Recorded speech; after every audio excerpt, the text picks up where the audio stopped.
Whether it's cars, comics, video games, or violins, there's a little geek in all of us. It's time to give your geek a voice. It's time for Geek Therapy. Here's your host, Johnny Hamburger. Welcome to Geek Therapy Radio. Once again, your new favorite show. I am Johnny Hamburger, your mental curator for this evening or this afternoon or this morning, whenever you're listening to Geek Therapy Radio, whether that's right here in KPRC 950 at 12 a.m. Sunday mornings, or as I like to think of it, Saturday night, baby, or you're listening on the podcast, which it's a great way to listen. Just listen in your car, on your commute to or from work. Listen in the morning with your breakfast. Listen at night as you go to bed, or you take a shower. Take me to shower with you. I'm here to help, so I need my geek squeaky geeky clean. So take me in the shower with you. Maybe I should get off that. So there's also the YouTube, Geek Therapy Radio on YouTube, and all the social media, Geek Therapy Radio on Facebook, YouTube, as I mentioned, Instagram. There's Geek Therapy Radio on Twitter, but I don't ever use Twitter. Or Snapchat or any of that stuff. So just Google the Geek Therapy Radio. Use the Google to Google the Geek Therapy Radio. Subscribe, like, and make sure you get that little notification every time the podcast goes up. And here's a little hint. The podcast usually goes up before the show airs. So the show airs on KPRC 950 right here at 12:06 technically a.m. Sunday morning. But I usually have the podcasts available sometime on Friday, ready for your weekend. Latest Saturday morning, but if you might get that little notification sometime early Friday morning. That's usually when I upload them. Either way, just go subscribe to all that stuff.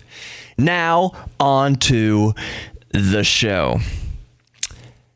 2017, the year that this show is being recorded right now, this episode of Geek Therapy Radio, episode 31. This year, December 2017, is scheduled the very first human head transplant. They are going to remove the head off of one human and put it on a donor body. So let's get into the technicals and the morals and the ethicals as well as I can do all three of those, because I'm not a doctor. I am not a theologian. I am not clergy. I'm just a person with my own ideas, my own thoughts. But transplanting a human head, they're going for it this year in December 2017. It's a man with a neurological disease. It's a computer scientist out of Russia. His name is Valery. Oh, I gotta zoom my specs in on this. Spiridonov,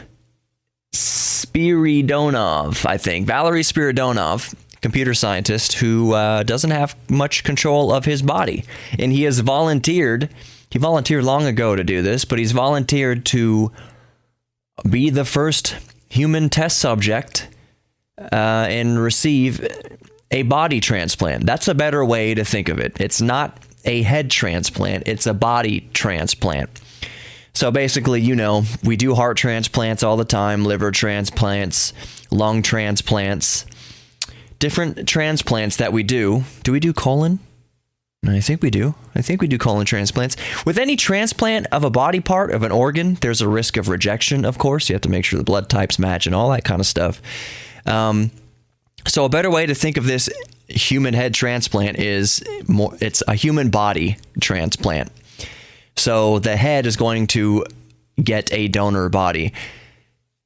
Now, I'm just thinking, practically, logistically, not even thinking about all the ramifications and complications of doing a surgery. And I'm not just talking about reconnecting veins and arteries in the neck. The spinal cord is where the action's at, but we'll get to that in a second. That's the tricky part, the spinal cord. So I'm thinking of the logistics of the donor body. Obviously, we know whose human head we're going to use. We don't know yet the donor body. So basically, around in December, I don't know exactly what days, they're pretty much going to have the guy with the head waiting around for a donor body to come in. So maybe some sort of car accident, maybe somebody dies of a natural cause, has a heart attack. How can they need a body that's perfect though. Like I said, maybe a man of a similar age dies of a heart attack. Well, you can't use that body then because it's got a bum ticker.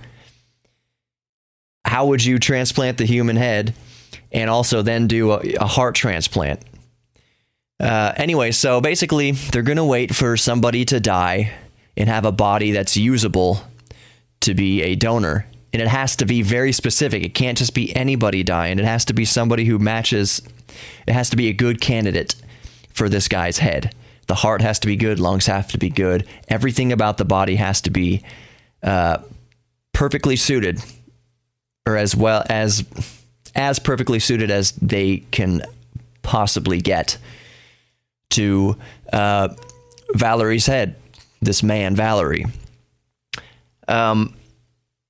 So they got to do that, and once they get the body, they're gonna cool the head down. They're gonna put him in a coma, of course. The dead body's already dead. Whatever. They'll keep that prepped, keep blood flowing, keep everything moist and viable. But they're going to cool Valerie's head down to 10 degrees Celsius, because they're going to basically have to kill him for a little while. But they need to reduce all the risk of brain damage by cooling down the brain, cooling down the head. And after they do that, here's what's going to happen. And again, I'm not a neuroscientist. I'm not a surgeon. But they are going to... It's not like there's just going to be a guillotine coming down. Shink! And then they take that and they just tie it up Frankenstein style with the bolts to the donor body. That's not how it's going to happen, obviously. They'll have them both prepared. They'll have the guy with the head in one place and the donor body in another place, and they will carefully remove the head from the donor body. Sorry if this is a little bit morbid for everybody. It is unsettling. Absolutely unsettling. So they're going to remove the head, toss in the garbage. I don't know. They're not going to put it in the garbage. They'll probably cremate it or whatever. The family...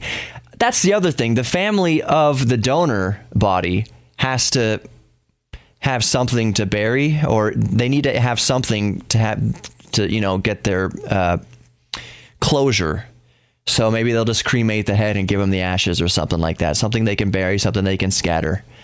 Because if this all works, the donor body, that guy's going to be a hero as well, a martyr for science as well. So they'll remove the head carefully from the donor body, and then they will remove the head extra carefully from the living guy. From Valerie Spiridonov. I keep blanking that name, Spiridonov. Okay, so they remove the body from very delicately, his head, and they will very delicately, sever all the veins in his neck and the muscles and the trachea and the esophagus and the carotid artery and the jugular and everything else that they need. That, like I said earlier, that's going to be the easy part. Doing very clean cuts of the arteries and veins, that's going to be the easy part. The hard part comes when they have to ever so delicately sever the spine, ever so delicately decapitate the living man. By the way, side note, decapitation doesn't mean your head comes off like you see in the movie. Someone gets their head chopped off. That is decapitation, but decapitation also, it just means any severing of the spinal cord in your neck. So the cause of death can be decapitation if you break your neck and sever your spinal cord. Your head's still there. It's not gruesome. It's just it's physically your brain is separated from your spinal cord. That's decapitation. So they were ever so delicately remove the guy's head, do all the delicate cutting of the spinal cord, all the fibers of the spinal cord. And I would even say that that's part of the easy part. Cutting through all that stuff, it's going to be very time consuming and very delicate, of course, but even that's easy compared to what comes next. Attaching the human head to the donor body. And again, it'll be relatively, quote unquote, easy. I'm doing the air quotes. You can go on Geek Therapy YouTube, see my body language. I've got a little Italian in me, apparently. I've been told because I use my hands a lot. The easy part's going to be reattaching all the arteries in the veins, in the muscle, in the neck, even the trachea and the esophagus. That's going to be easy, quote unquote. The trick is the spinal cord. That is where it all lies. If they can apparently they're going to use a special glue to reattach all the fibers of the spinal cord, all the connections. That's going to hopefully be able to send signals from the new brain to the donor body. And I'm going to go along in this segment and just make up for it in my other segments because there's a lot to get here. There's a lot to get out here. This is a monumental procedure. So they're going to use a special type of glue to reattach all the fibers of the spinal cord. And they're going, let's say they do all that perfectly. They're going to keep the man in a coma for another few days to let the connections heal. Hopefully the spinal connections will heal. Of course, the sutured muscles and arteries and all that stuff that might heal. But what we really, really, really don't know is that the spinal cord's going to heal well enough to send electrical signals from the man down to his new body. And these doctors say they have a 99% certainty that this is going to work. You want to know what my 2 cents is? I don't think it's going to work. Honestly. And this is one of those cases where I really hope I eat my words. This is one of those cases where I hope I'm really proven wrong because this would be amazing. Now, let's move on to the ethical and moral side of this. Let's say everything goes off without a hitch. His head does not reject the body. It's not just, you think, oh, maybe it might reject the heart. Maybe it might reject the lungs. No, it's the whole freaking kit and caboodle. If the man's head and brain doesn't reject the body, is that man himself anymore? Does consciousness exclusively reside in the brain? I tend to think it does. But you could argue that the spinal cord is part of that whole nervous system. So if you're somebody who believes in a soul, that's not even a soul, it's consciousness. And let's say this guy goes on to hopefully reproduce with, let me be graphic, a penis that is not his, and DNA that is not his, and physical attributes that are not his. Could he even produce sperm? Is that body function going to work? If anything works, it'll be a miracle. But if he's able to produce sperm, produce genetic material in order to procreate, are the kids that might be born going to be his kids? Or are they going to be the dead man's kids? What DNA is the kid going to have? The man with the brain or the donor body's DNA? So that's an ethical question. And really, that's the biggest ethical. It's not even ethical. It's just that's a rub. I'm getting confused here because, quite honestly, and there might be everybody, lots of people listening that are just as confused, if not more so. That's natural.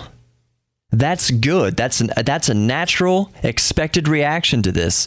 In December 2017, we are really sailing uncharted waters of science. This is an absolutely monumental undertaking.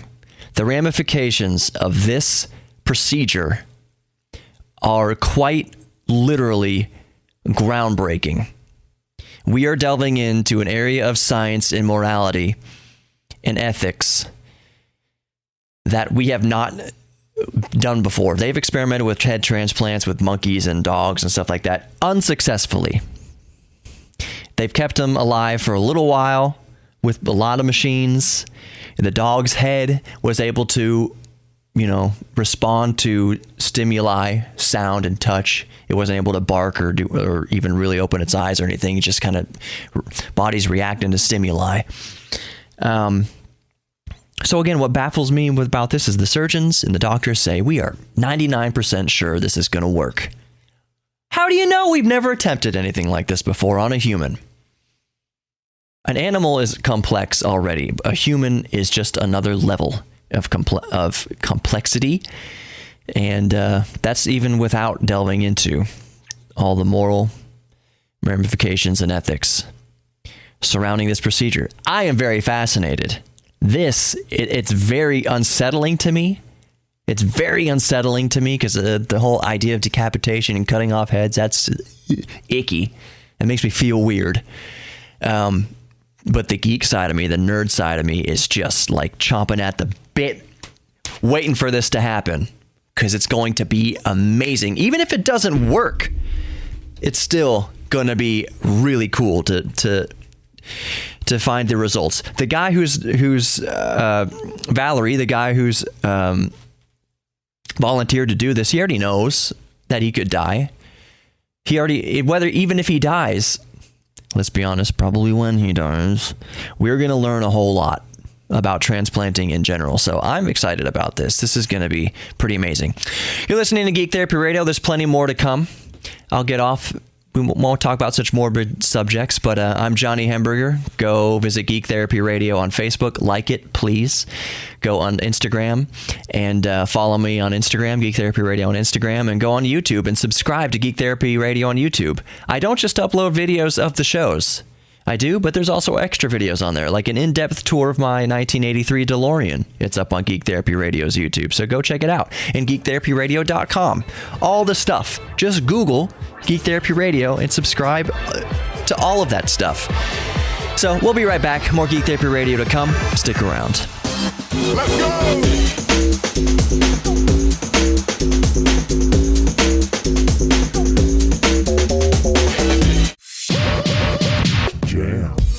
I'm having a moment right now, a very geek moment. And I'm sure maybe a lot of you can relate. That I'm having trouble drawing upon just one subject to talk about in this segment of Geek Therapy Radio. Oh, and by the way, you're listening to Geek Therapy Radio. I'm Johnny Hemberger, your mental curator. What did I say last week? The High Priest of Geek or something like that?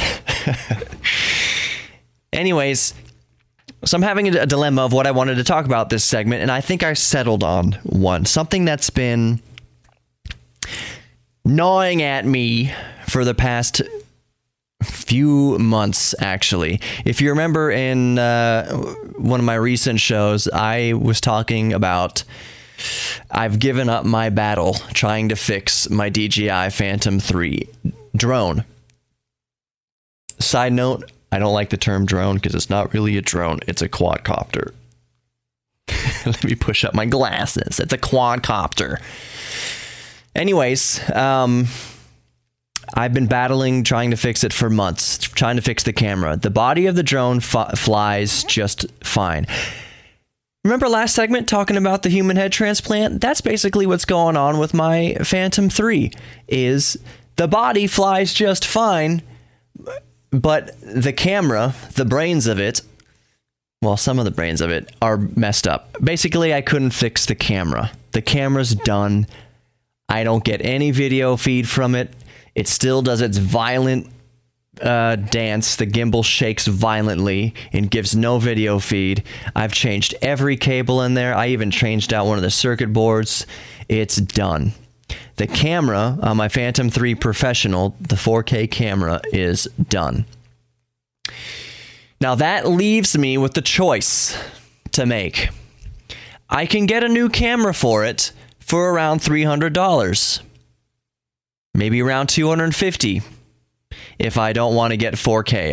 If I just want to do, it's more than 1080 and it's more than 1440. It's 2.7K.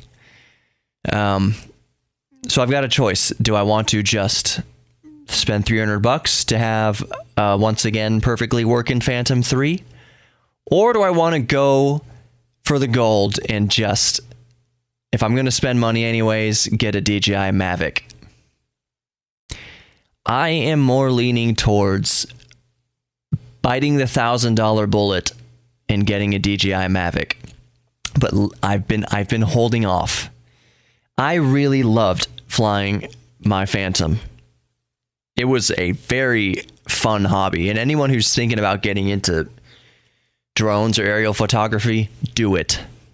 It is very fun and very rewarding. I thoroughly enjoyed it, which is why I'm more leaning towards just dropping a G on a new Mavic. I only had one complaint about the Phantom.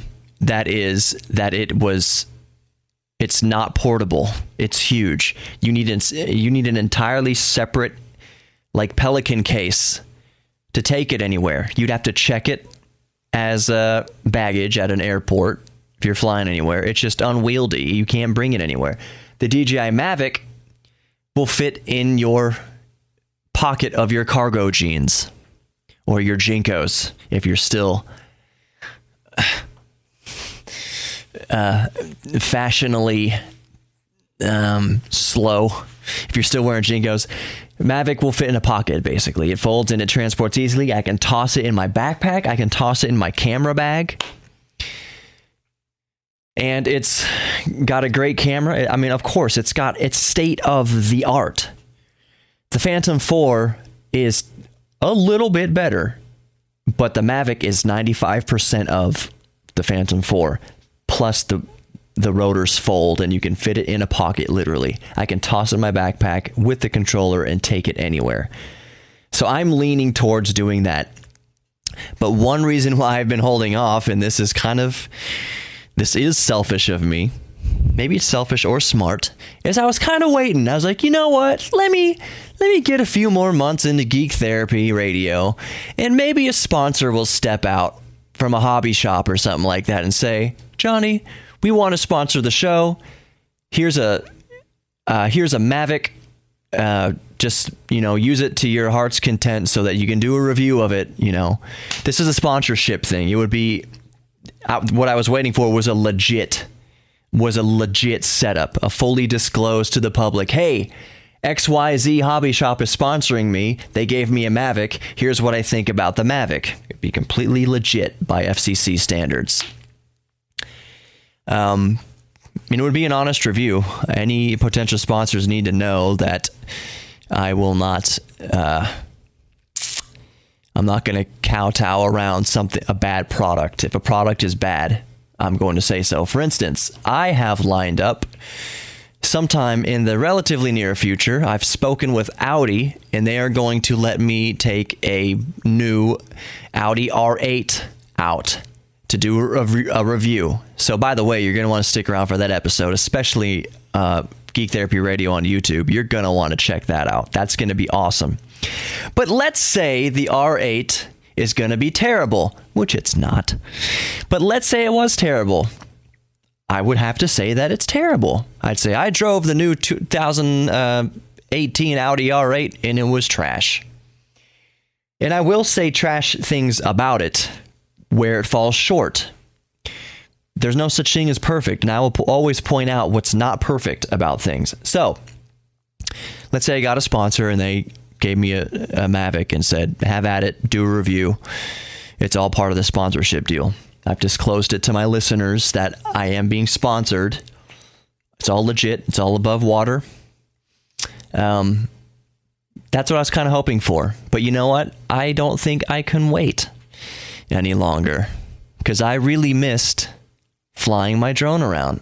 I got, again, on Geek Therapy Radio YouTube, there are some videos I have up there, uploads from a few years ago or whatever with my DJI Phantom 3, some amazing videos that I've been able to capture with my Phantom. Now, with the next couple minutes left on this segment, how did you break the camera on your Phantom 3, Johnny? Good story. Good question, listener. Let me explain. And there is a video of this. I'm not sure I put it on YouTube. Maybe I did. I have to go back and check. I'm going to tell you the big accident, and then I'm going to tell you what actually did the camera in. Actually, I'm going to tell you the minor accident that finally killed the camera. What killed my camera was I was using the Phantom to clear pine needles off of my mom's roof. Leaves and pine needles off the roof, because you can aim the camera down and you get above the roof, and you go down a little bit over it and it blows all the pine needles off the roof. It's amazing. Drones are amazing for like clearing off your driveway and stuff, like after you mow the lawn. That is the nerdiest way to blow off your driveway and clear grass clippings or leaves off your driveway. You can literally sit in your house and be like just flying your drone up. That's so lazy, but you could do it. Let me tell you why I don't suggest it. So I was flying the drone above my mom's roof, clearing off pine needles like a Mac Daddy, like the Mac Daddiest G geek ever. It was fine. It was working beautifully. When you are using a rotor aircraft, there's something called ground effect. And ground effect can be harmless. It's the cushion of air that occurs underneath the rotors as you near the ground. It's literally like a pillow of air that when you approach the ground, the rotor wash bounces off the ground and back up, and it creates a cushion. Airplanes do the same thing. When airplanes are flying, they can get low enough that they get ground effect off of the wing. There's air coming off the wing pushing down against the ground that keeps the aircraft buoyant. Actually, when you land an airplane, you're kind of relying on ground effect to bring you down softly to the ground. Anyways, there's something else that happens is if you get with a rotary aircraft, like a drone, like a quadcopter, if you get too close to a wall, all the air turbulence coming off the wall sucks you into the wall. Will suck the quadcopter or the drone into the wall. And that's what happened with my drone when I was clearing pine needles off the roof. I got down like beside the upstairs living room or whatever like that, just a flat 90-degree wall up on the roof, and it sucked itself into the wall. And even though I had prop guards, that didn't save it because it sucked itself fully into the wall. Once it's tilted, the rotors are creating a suction and just sucks itself into the wall, whatever. So it hit the wall and it bounced and tumbled down the roof into some bushes. Now, the impact into the wall wasn't very hard, and the impact falling, a foot or two down onto the roof wasn't very hard, but it was still enough to finally damage the sensitive camera. So that was the minor accident. That's what finally killed the camera. The drone, again, is fine. I've got carbon fiber blades on it, and the blades are replaceable, whatever. Drone is fine, still flies perfectly. The first accident I got, which I was able to repair the drone fully from and repair the camera fully from. The camera worked after I did the repairs. My drone accidentally flew into the Williams Tower here in the Galleria. I was very far away from the building, and I was at like 300 feet or whatever, well within the FAA's legal limit. So I was doing a sweep about a quarter mile away from the building, just doing a big arc around the building. I was going to get this big circle arc around the building. What I forgot, because I'm dumb, and no matter as much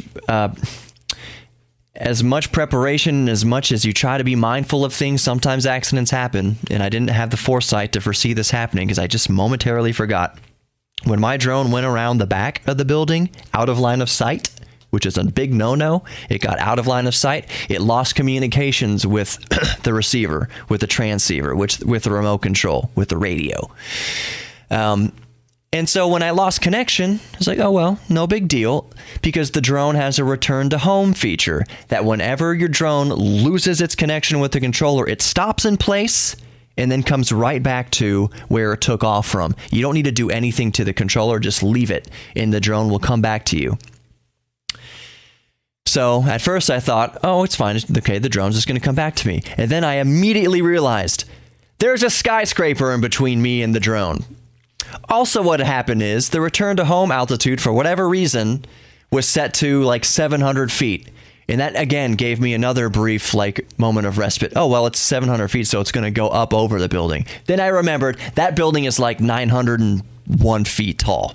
700 feet isn't going to be enough to clear the Williams Tower. And it wasn't. And again, I have this all on video. So the drone, I immediately got in my car, knowing what was about to happen, knowing what was currently happening. I got in my car and drove from the iHeart Studios to the side of the Williams Tower that I thought the drone would be, which turned out to be the water wall side. So it smashed into the building about 700 feet up. The building's fine. The drone was not. And the drone was in different various pieces on the lawn in front of the water wall with the sprinklers going, getting soaking wet. I didn't see the camera at first. The camera and the impact or whatever in the fall had sheared off. I didn't know where it went. I found the camera the next day in the grass, soaking wet, by a miracle. And I ordered the necessary little parts, maybe like $40 worth of parts, and I fixed it. Perfect. Not to mention, knowing it was going to crash, knowing that the drone was going to crash, it was $1,200, and the heart-sinking feeling that you are witnessing $1,200 vaporize. But it didn't. I fixed it. It worked perfectly fine. But cleaning pine needles off my mom's roof killed it. We'll be right back with more Geek Therapy Radio. Once again, thank you for listening. Geek Therapy Radio on Facebook, Geek Therapy Radio on Instagram, geektherapyradio.com, and Geek Therapy Radio on YouTube. Subscribe to all of it, especially the podcast. Listen to them, baby. They're really good. I'm Johnny Hemberger, and we'll be right back with more GTR. Doing it right, everybody will be dancing and we're feeling it right. Everybody will be dancing and be feeling it right. Everybody will be dancing and we're feeling alright. Everybody will be dancing tonight, doing it right. Everybody will be dancing. Ooh, welcome back to Geek Therapy Radio. I am Johnny Hemberger, your mental curator, your high priest of geek. Once again, ushering you into the utopia that is nerding out, that is geeking out.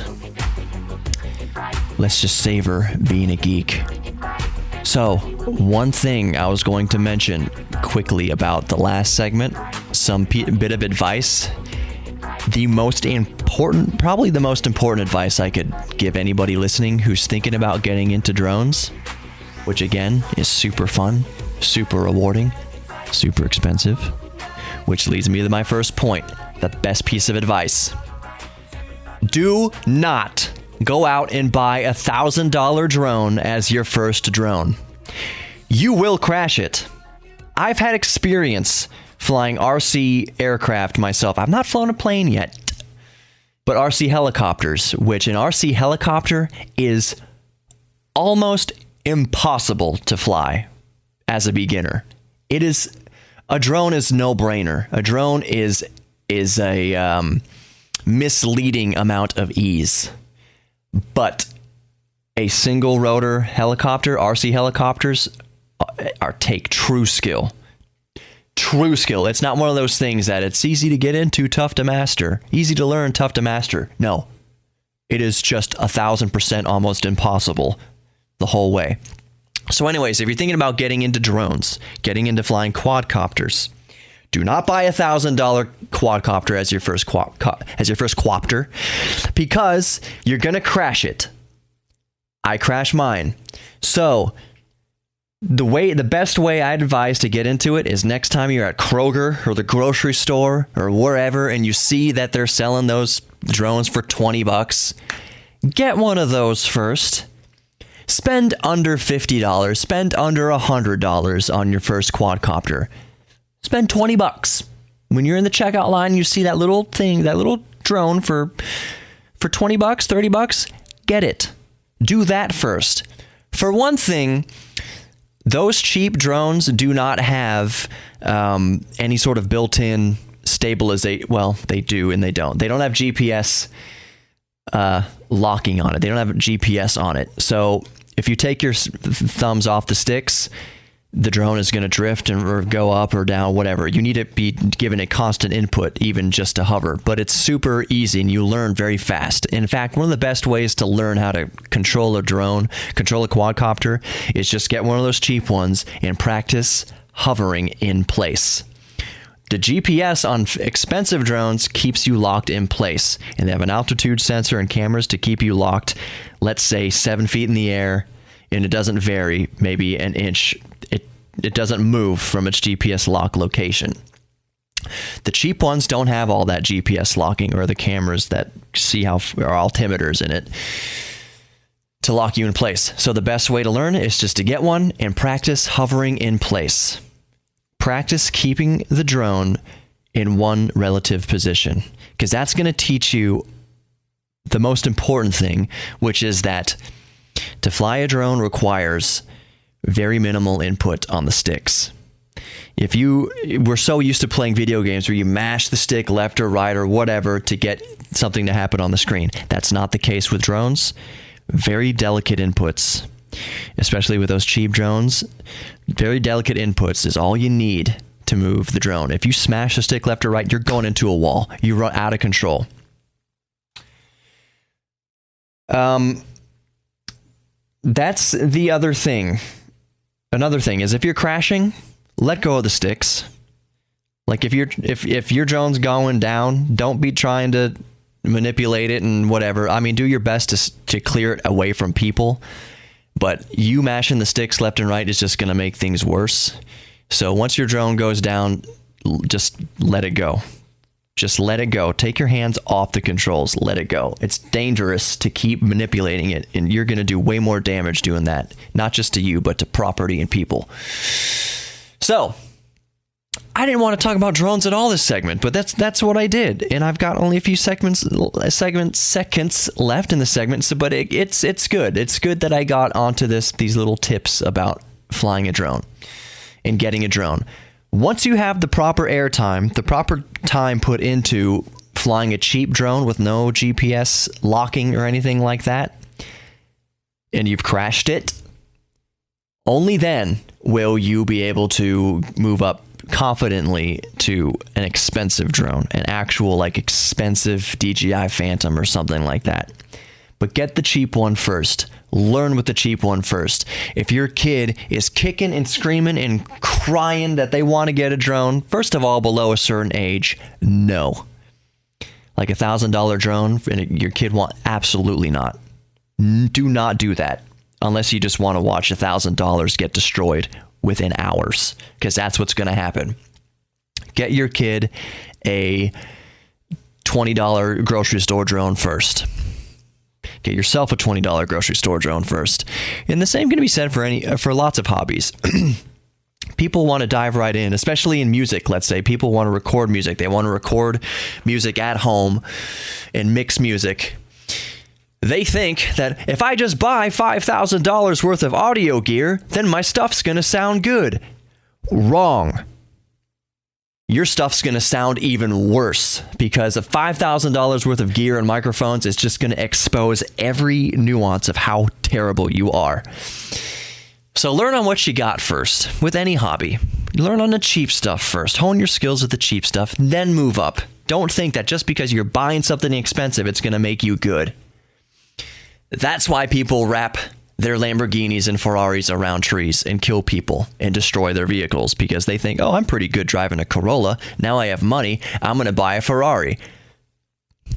Dumb. Don't do that. More Geek Therapy Radio coming up. Final segment coming up. I'm going to talk about the Commodore 64. Old school 8-bit computing. Are you ready? Let's do it. I'm Johnny Hemberger. Go to all the social media, Geek Therapy Radio, Facebook, Instagram, YouTube, geektherapyradio.com. Did I forget anything? Just go follow it. Go subscribe to the podcast and listen to them at your leisure. Remember at the beginning I said take me in the shower with you. Put your Bluetooth speaker on, your shower speaker. Listen to me. Don't forget your hair. Don't forget your armpits. Don't forget other stuff. We'll be right back. More Geek Therapy Radio coming up. Stick around. The sun goes down, yeah. Welcome back to the final segment of episode 31 of Geek Therapy Radio. I'm Johnny Hamburger.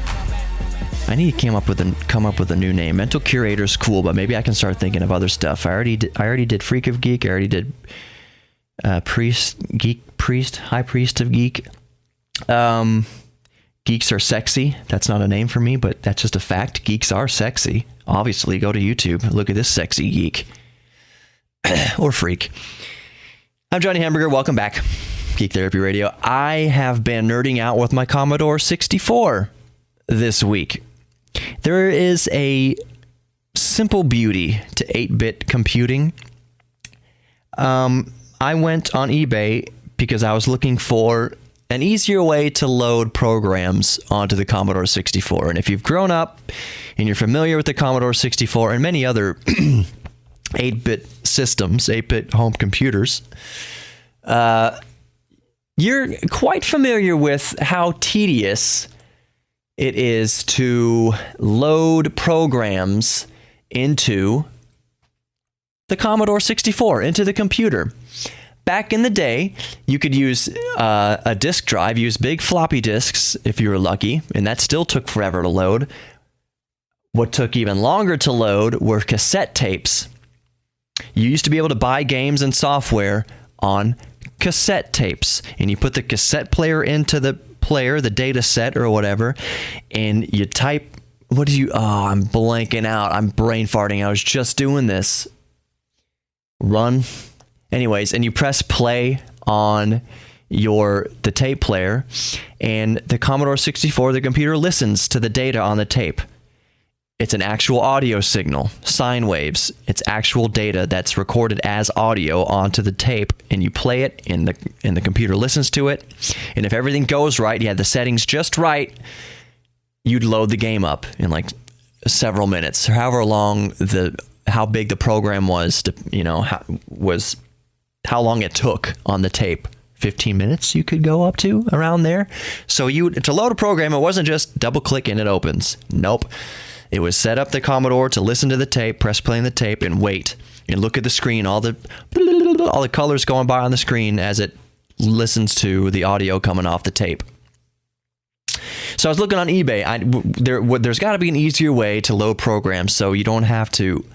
I have an app on my phone which has all the audio from all those programs and games for the Commodore 64. And what I do is I plug into the headphone jack and I make the Commodore 64. I run the command to listen to the audio input. And then if I want to play Donkey Kong on Commodore 64, I press play on the Donkey Kong file and it spits out all the audio over the headphone jack, and the Commodore 64 listens for minutes and minutes and minutes.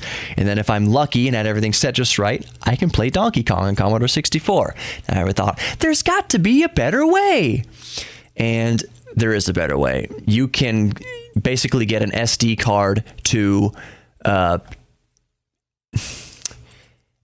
to tape converter. It uses the data set port, and you can store all your games, and like everything for the Commodore 64 will fit on a 2 gigabyte SD card. Let's just be real.